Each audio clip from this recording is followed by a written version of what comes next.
تمہاری شعلہ بار آنکھیں بہت خوبصورت ہیں، جی چاہتا ہے کہ ان میں بھسم ہو جاؤں۔ تمہارا چہرہ ہر وقت میری نگاہوں میں سمایا رہتا ہے، تمہارا سراپا میرے دل و دماغ سے کبھی محو نہیں ہوتا۔ اگر تم مجھے نہ ملی نا تو میں جیتے جی مر جاؤں گا۔ آج چاند کی 14ویں رات ہے، جس طرح نیلے آسمان پر مہتاب اپنی پوری آب و تاب کے ساتھ نور برسا رہا ہے نا، بالکل اسی طرح تم نے میری ذات کو منور کر دیا ہے۔ دنیا عشق میں پوچھے جانے والے اس سیف الملوک کی یادگار اس جھیل کی قسم، میں تم سے مجنوں، رانجھے اور فرحات کی طرح بے انتہا محبت کرتا ہوں۔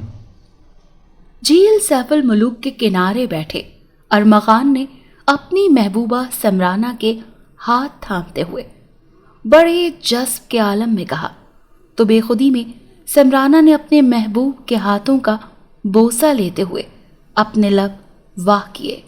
میری ہستی کے بھی تم ہی سلطان ہو ارمغان، میں بھی تمہارے بغیر جینے کا تصور نہیں کر سکتی۔ میرے محبوب، تم سے ملنے کے لیے اپنی جان ہتھیلی پر رکھ کر آتی ہوں۔ تمہیں دیکھے بنا نہ میرا دن چڑھتا ہے نہ رات ہوتی ہے۔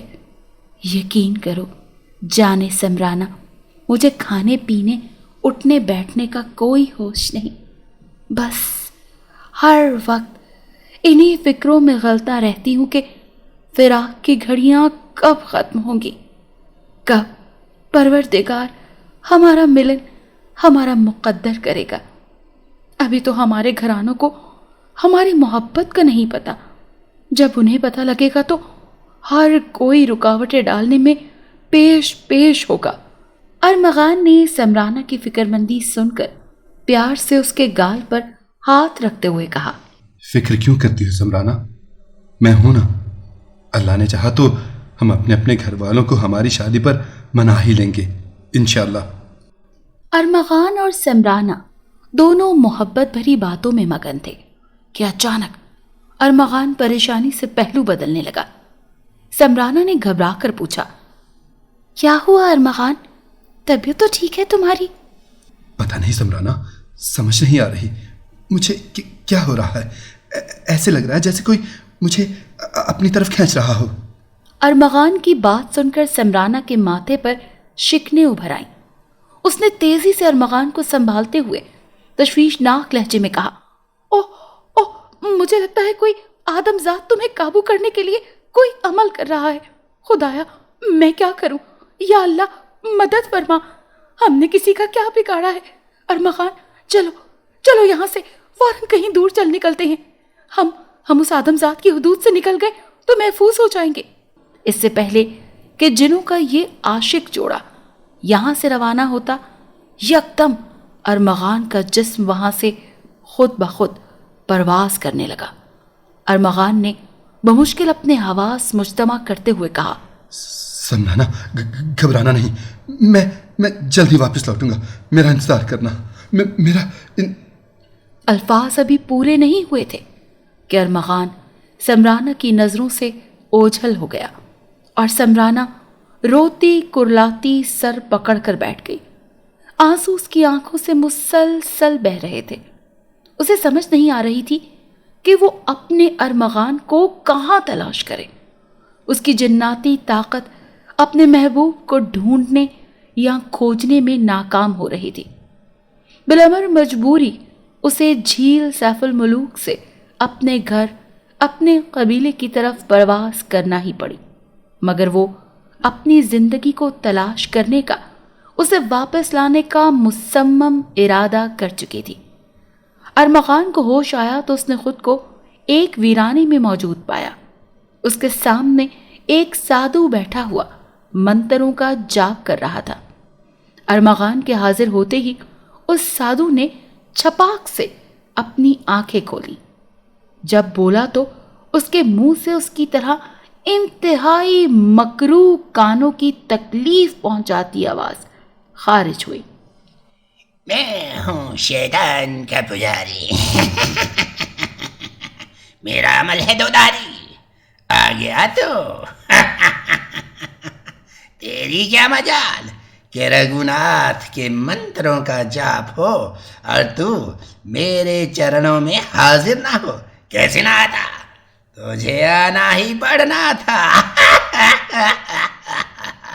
بڑا جاپ کیا ہے تیرے لیے میں نے، اب تو میرا غلام ہے، تجھے جو میں کہوں گا وہ کرنا پڑے گا، نہیں تو جلا کر بھسم کر دوں گا۔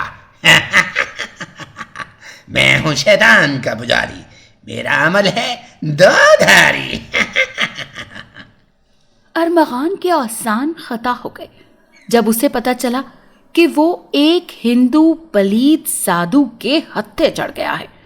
ارمغان نے فوری طور پر اپنی طاقت آزمانا چاہی، مگر اس نے خود کو بے بس پایا۔ حالانکہ قبیلہ جنات میں وہ اچھا خاصا طاقتور اور بہادر نوجوان جن تھا۔ اچھے اچھے جنات کو اس نے چھٹی کا دودھ یاد دلا دیا تھا۔ جوانی کے جوش میں وہ کسی کو خاطر میں نہیں لاتا تھا۔ ارمغان کا تعلق مسلم جنات کے قبیلے سے تھا۔ اس کی بہادری اور جوش کی وجہ سے کئی جن زادیاں اس پر مرتی تھیں، مگر اس کا دل تو صرف سمرانہ کے لیے دھڑکا تھا۔ ارمغان سمجھ گیا تھا کہ وہ اس شیطان کے پجاری کے ہتھے کیوں چڑھا ہے۔ اب اسے رہ رہ کر خود پر غصہ آنے لگا۔ اپنے ماں باپ کی باتیں یاد آنے لگیں کہ بیٹا نماز پڑھا کر، باوضو رہا کر، ورنہ کسی مشکل میں پھنس جائے گا۔ ارمغان پاکی ناپاکی کا خیال نہیں رکھتا تھا۔ وہ دل ہی دل میں اپنے آپ پر ماتم کرنے لگا۔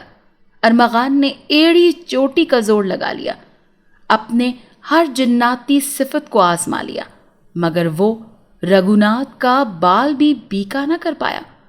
پلیت رگھوناتھ ارمغان کی حالت دیکھ کر مکرو انداز میں قہقہے لگانے لگا۔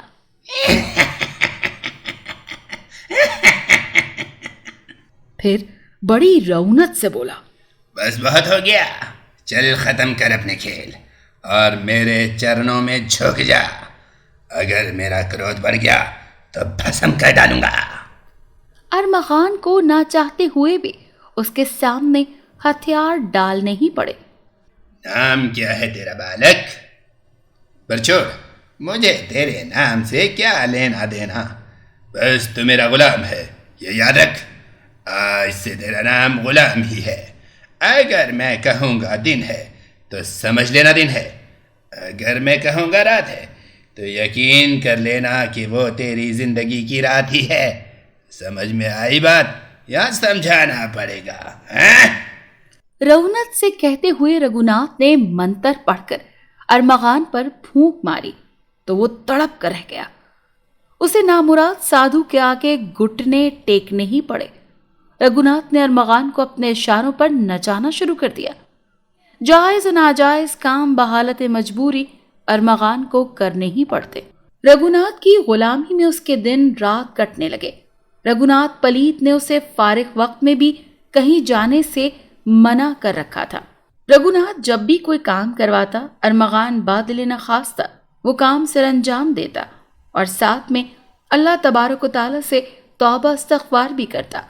ہر پل دعا مانگتا کہ اے مالک دو جہاں، میری اس پلیت سے جان چھڑا دے، یہ میرا ایمان خراب کرنے کے درپائے ہے۔ مولا، یہ کوئی ایسا کام نہ کہہ دے جس سے میری دنیا بھی اور آخرت بھی خراب ہو جائے۔ میری مدد فرما مالک، میری مدد فرما۔ کہتے ہیں کہ دعا دستک کا کام دیتی ہے۔ ارمغان کی دعا بھی قبول ہوئی۔ گیدڑ کی جب موت آتی ہے تو وہ شہر کا رخ کرتا ہے۔ رگھوناتھ کو بھی شکتیاں اکٹھی کرنے کا بڑا جنون تھا۔ وہ دنیا کا طاقتور ترین انسان اور سادھو بننا چاہتا تھا۔ اس کے لیے اسے ایک سید زادے کو زندہ لا کر اسے قتل کر کے مکروہ عمل کرنا تھا۔ رگھوناتھ کی بدقسمتی کہ اس نے یہ فریضہ ارمغان کے ذمے لگایا۔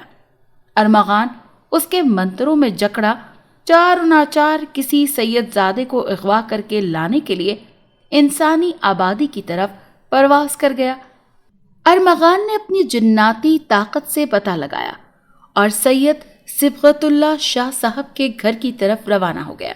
شاہ صاحب کا 14 سالہ بیٹا سمیع اللہ شاہ اس کا ہدف تھا۔ رات کے 3 بجے کا وقت ہوگا۔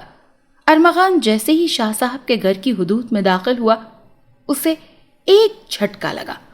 سیدوں کا گھرانہ ویسے ہی نور سے منور ہوتا ہے، وہاں اللہ کی رحمتیں برستی رہتی ہیں، ہر وقت اللہ کی حمد و ثنا، اس کے محبوب صلی اللہ علیہ وآلہ وسلم کی مداح سرائی ہوتی ہے، نماز روزہ ان کا اوڑھنا بچھونا ہوتا ہے، قرآن پاک کی تلاوت سے گھر کا کونا کونا منور ہوتا ہے۔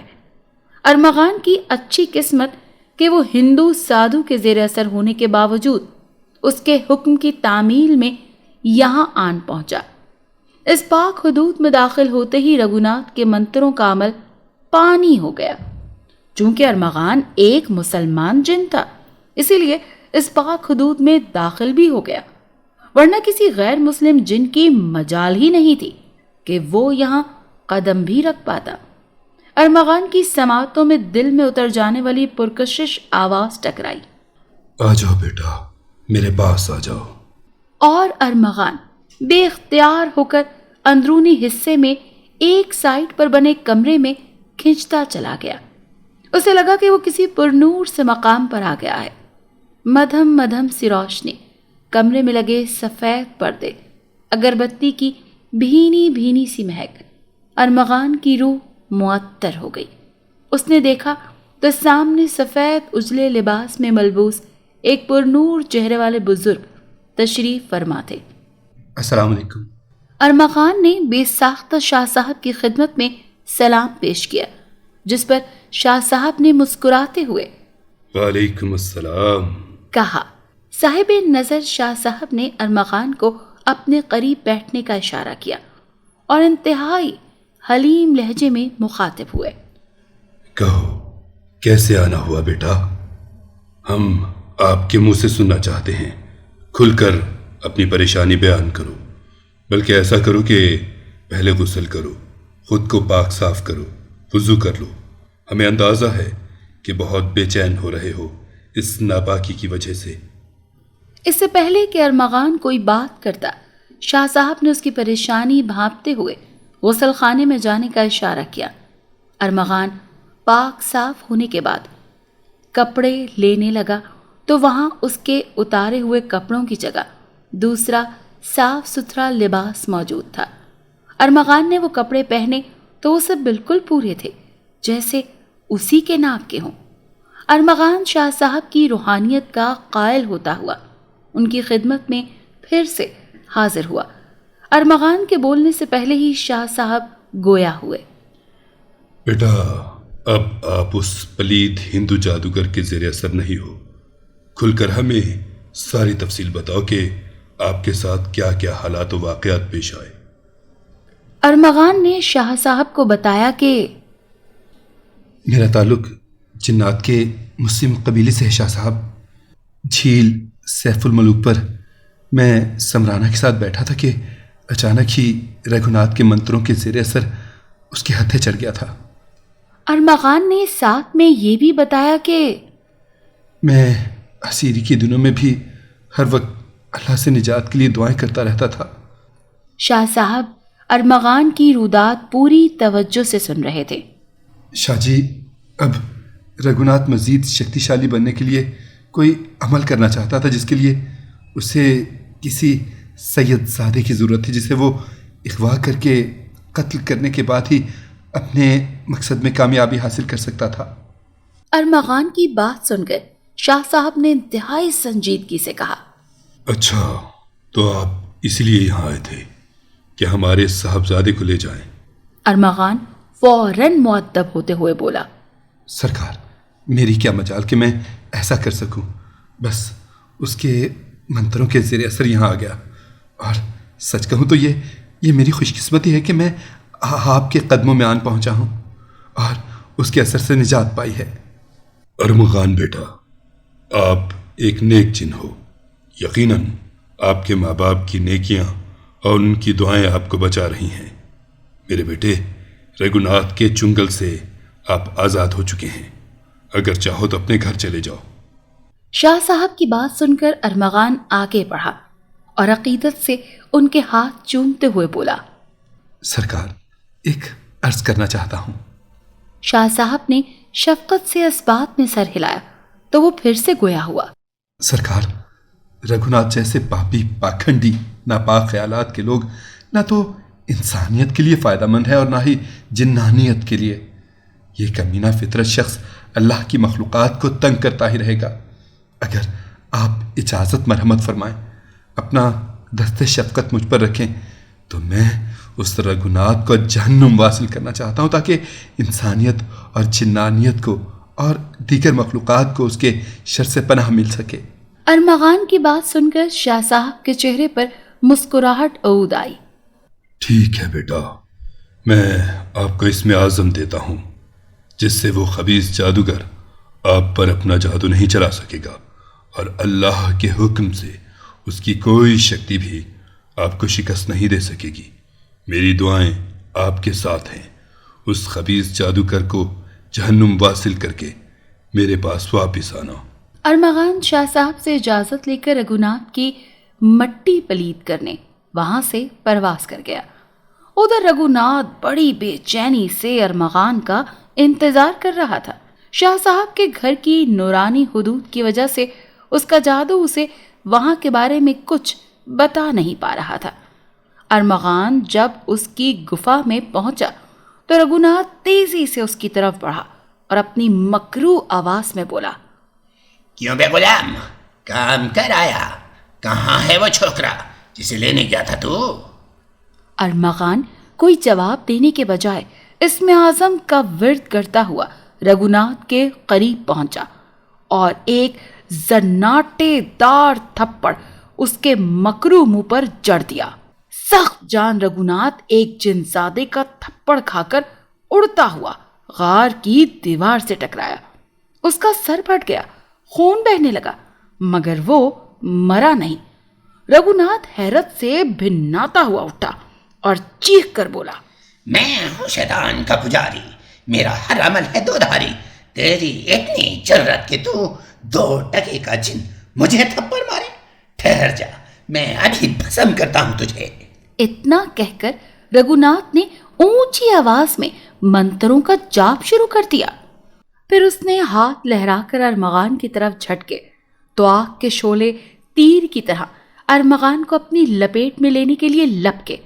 ارمغان مسلسل اسم اعظم کا ورد کر رہا تھا۔ آگ کے شعلے اس کے قریب آ کر ایسے بجھ گئے جیسے کبھی ان کا وجود ہی نہ ہو۔ رگھوناتھ کو وار خالی جاتا دیکھ کر ایک بار پھر جھٹکا لگا۔ اس نے ایک بار پھر ایک ٹانگ پر کھڑے ہو کر اپنے دونوں ہاتھ سر سے بلند کر کے جوڑ دیے اور پھر سے کوئی جاپ کرنے لگا، جس کے ساتھ ہی اس کے سامنے دھواں سا لہراتے ہوئے ہیولے میں تبدیل ہوا اور ایک آواز ابھری، کیا حکم ہے میرے آقا؟ دھلواری کو کاہے بلایا ہے تو نے؟ شعلے اگلتی آنکھوں کے ساتھ رگھوناتھ نے ارمغان کی طرف اشارہ کرتے ہوئے کہا کہ اس جن زادے کو بھسم کر دے۔ حکم سنتے ہی دھوئیں کا ہیولا لہراتا ہوا ارمغان کی طرف بڑھا تو ارمغان نے جیب سے شاہ صاحب کی دی ہوئی پانی کی بوتل نکال کر اس کے چھینٹے ہیولے پر ڈالے تو وہ دہشت ناک انداز میں چیختے ہوئے تحلیل ہونے لگا۔ آواز ابھرنے لگی کہ میں ختم نہیں ہو سکتی، میں ختم نہیں ہو سکتی، مگر افسوس اس پاک پانی نے مجھے ہمیشہ کے لیے ختم کر دیا۔ رگھوناتھ نے یہ صورتحال دیکھی تو باہر کی طرف دوڑ لگا دی، مگر ارمغان نے اپنی جناتی قوت سے اسے وہیں پر جکڑ لیا اور غصے سے بولا، تجھے بڑا شوق ہے نا شکتی شالی ہونے کا کتے؟ کیا تو نہیں جانتا کہ طاقت اور قوت کا سرچشمہ صرف اللہ کی ذات ہے؟ تجھے اسی کے پاس بھیجتا ہوں تاکہ تو جہنم کا ایندھن بنے، جنانیت اور انسانیت تیرے شر سے محفوظ ہو۔ یہ کہہ کر ارمغان نے رگھوناتھ کی گردن پکڑی اور ایک جھٹکے میں توڑ ڈالی۔ رگھوناتھ کے مرتے ہی فضا میں دہشتناک چیخیں گونجنے لگیں۔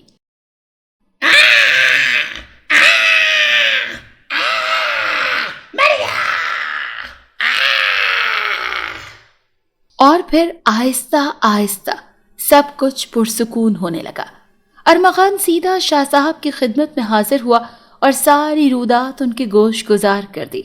شاہ صاحب نے ارمغان کو مبارکباد دی اور ساتھ ہی اسے بتایا کہ ارمغان بیٹا تمہارے کچھ مہمان بھی آئے ہوئے ہیں۔ ارمغان حیرت زدہ ہو گیا۔ جی میرے مہمان؟ شاہ جی میں کچھ سمجھا نہیں۔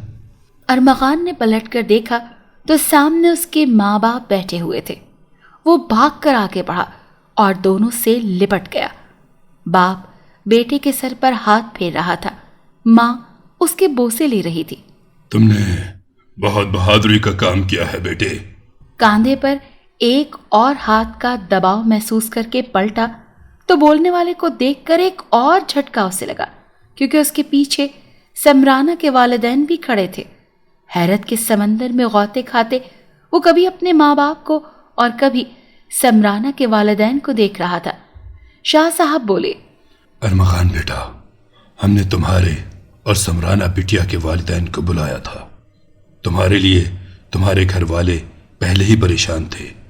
جب میں نے سب کو صورتحال بتائی تو یہ لوگ اور بھی فکر مند ہو گئے، مگر جب انہیں پتہ چلا کہ اللہ کے کرم سے، اللہ کی کرم نوازی سے تم شیطان کے پجاری کو جہنم واصل کر کے آ رہے ہو تو انہوں نے رب کا شکر ادا کیا۔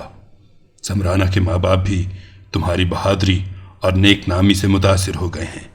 میں نے ان کو تمہارے اور سمرانہ کے رشتے کے لیے رضامند کر لیا ہے میرے بچے۔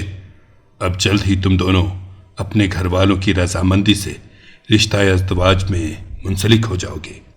ارمغان انتہائی ممنون انداز سے شاہ صاحب کو دیکھ رہا تھا، جنہوں نے اس کی زندگی کا سب سے کٹھن مرحلہ بھی خوش اسلوبی سے طے کروا دیا تھا۔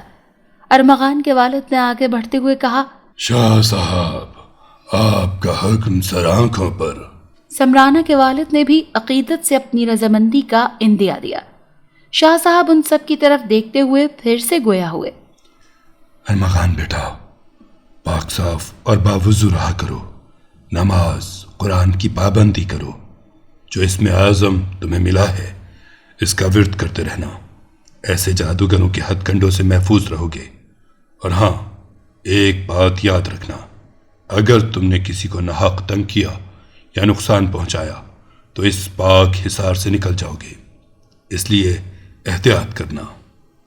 ارمغان نے شاہ صاحب کے ہاتھ چومتے ہوئے ان کی ہدایت پر عمل کرنے کا وعدہ کیا، پھر شاہ صاحب سے اجازت لے کر اپنے ماں باپ اور ہونے والے ساس سسر کے ہمراہ آنکھوں میں سمرانہ کے خواب سجائے اپنی دنیا میں لوٹ گئے۔